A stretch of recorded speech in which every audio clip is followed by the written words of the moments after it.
Bienvenue dans votre chaîne préférée, l'information en temps réel, la République de l'info. Avant de commencer, n'hésitez pas à vous abonner à la chaîne et d'être courtois dans les commentaires.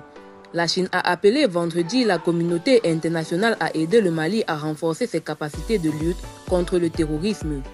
La communauté internationale devrait aider le Mali à renforcer ses capacités de lutte contre le terrorisme, renforcer son soutien en termes de financement, d'équipement, de renseignement et de logistique et respecter le droit souverain du Mali à s'engager dans la coopération en matière de sécurité, a déclaré Dai Bing, représentant permanent adjoint de la Chine auprès des Nations Unies lors d'une réunion du Conseil de sécurité sur le Mali.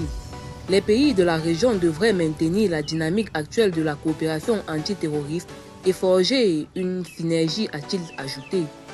M. Dai a rappelé que le Mali a récemment mené des opérations antiterroristes à Mopti et dans d'autres régions pour maintenir la stabilité locale et protéger les civils, notant que ces efforts méritent notre pleine reconnaissance. Les forces terroristes restent endémiques et harcèlent constamment les villages, kidnappent et attaquent les civils. Ces menaces pour la sécurité se répercutent sur les pays voisins, a-t-il déploré. Le Mali se tient à l'avant-garde des efforts de lutte contre le terrorisme au Sahel et en Afrique de l'Ouest. Soutenir le Mali dans la lutte contre le terrorisme, c'est sauvegarder la paix régionale, a souligné le diplomate chinois. S'exprimant sur la situation dans ce pays déchiré par la guerre, M. Dai a noté que le processus politique de la paix au Mali se trouve à un moment critique qui nécessite une attention et un soutien incessant de la part de la communauté internationale. Nous devons aider le gouvernement malien à relever correctement les différents défis, a-t-il ajouté. Se référant aux efforts déployés par le gouvernement malien, le diplomate chinois a indiqué que le Mali a récemment lancé le processus constitutionnel, mis en place un conseil national de transition plus inclusif et avancé dans la préparation des élections. La Chine se félicite de ces résultats positifs, a-t-il salué.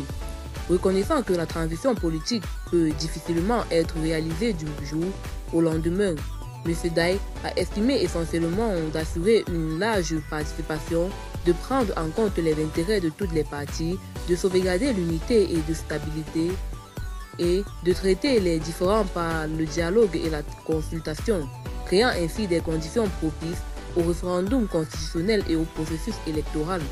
La communauté internationale, en apportant son soutien, doit respecter la souveraineté et la propriété du Mali.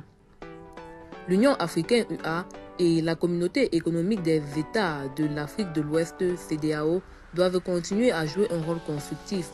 La mise en œuvre de l'accord de paix et de réconciliation est d'une importance vitale, a-t-il affirmé. Nous saluons les efforts déployés par toutes les parties concernées pour rouvrir le mécanisme de dialogue, y compris le comité de suivi. Nous saluons le rôle important joué par l'Algérie à la tête de l'équipe de médiation internationale et nous attendons avec impatience des contributions plus importantes de la mission multidimensionnelle intégrée des Nations Unies pour la stabilisation du Mali, a poursuivi le diplomate chinois. Eh bien, c'est tout pour cette note d'information. N'hésitez pas à mettre en commentaire vos impressions et à très bientôt pour une nouvelle note d'information.